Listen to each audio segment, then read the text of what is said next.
Hi, I'm James Mullins from Semper Liberty Fitness, and today I'm going to go over a little bit about goal setting. I'm going to talk about goal setting as far as how it relates to fitness, but as I found, a lot of things that relate to fitness and goal setting is going to carry over into what you do in your daily lives. So, have some different stuff up here that hopefully you'll get some good takeaways, and it'll be stuff that you can apply to your fitness goals and whatever you are trying to attain there, but also stuff that you can take over to a career, personal life, and things like that in order to try to help you on a daily basis. So with goal setting, the way I usually try to structure things is with my fitness stuff, I always just kind of pick 3 goals for the year. I'll put it up in the corner of a whiteboard in my basement, and when I train, that's what I was aiming for the year. And I usually try to pick some high goals and just 3 things to focus on and work toward those all year. I've done some of that over here for the end of year goals, and the way I would structure some of those would be like examples: 200-pound bench press, 250-pound squat, 300-pound deadlift. Some people might want to lose 50 pounds, be under 15% body fat, or run a 5K in under 30 minutes. So those would be long-term goals that you would shoot for. There'd just be something up there reminding you, this is what I'm working for toward the end of the year.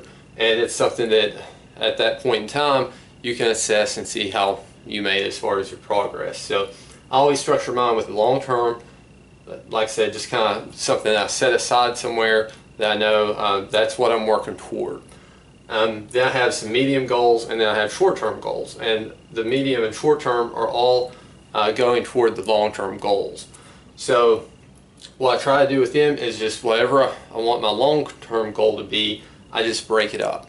Now most people, if you ask them what their goal is, like where do you want to be in a year, you'll find out that their long-term goal is probably really realistic.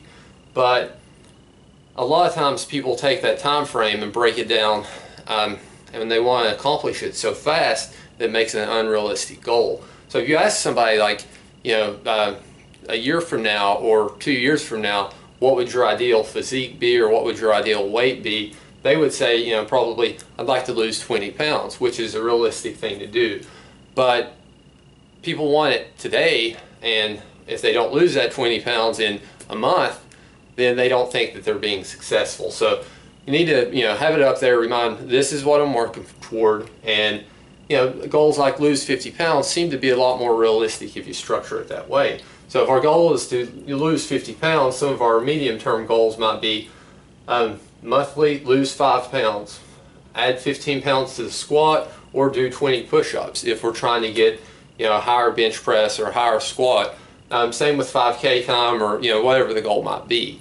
So if we can break it down to monthly, it gives us an idea of what we're wanting to do daily and weekly. So then we can start structuring things to set up to make sure that we are being successful in hitting some goals. So our short-term goals would be things like lose 1 to 2 pounds a week, add 5 pounds to bench press on a workout, run 5K, run 5 minutes longer on your run that week, or eat 2,000 calories in a day if you're trying to lose weight. So these are all realistic things that you can do on a daily or weekly basis. And what you want to do is try to get it to where you're consistently hitting goals and you're building habits. So you want to make your goals realistic enough on a daily basis so you're consistently hitting them.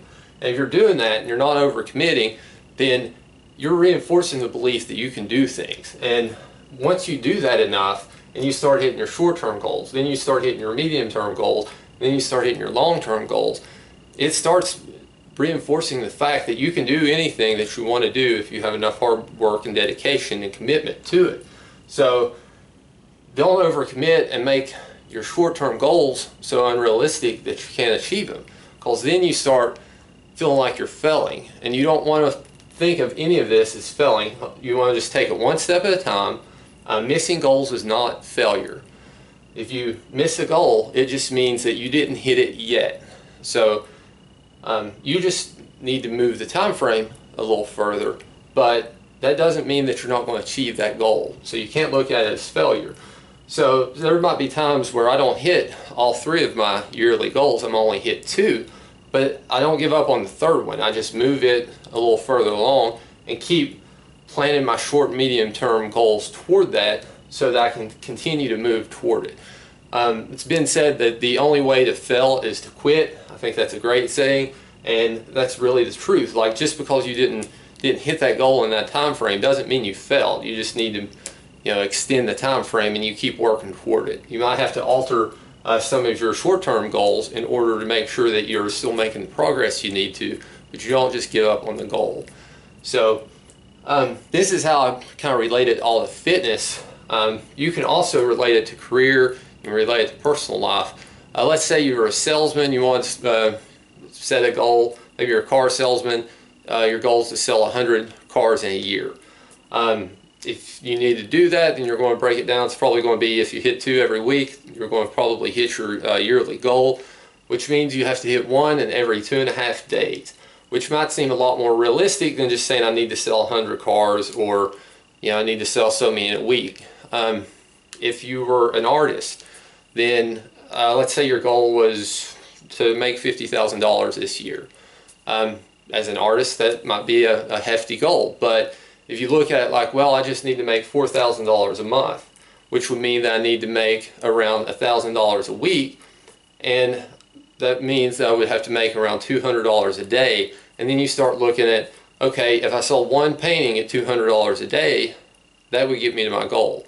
So it makes it a little more attainable, a little easier to see how all I got to do is have an impact today, keep working toward my goal, and be committed, and eventually the long-term goals will take care of themselves. So hopefully this gave you a little bit of idea how, you know, I structure things. You know, talking with someone about their fitness goals, I would use the same approach. This is how we would do it, and this is how we would try to plan what's realistic for them, how they're going to progress toward that, and then hopefully you can take this, apply it to your fitness goals, apply it to your daily life, your career, and see some benefit from it. So enjoy.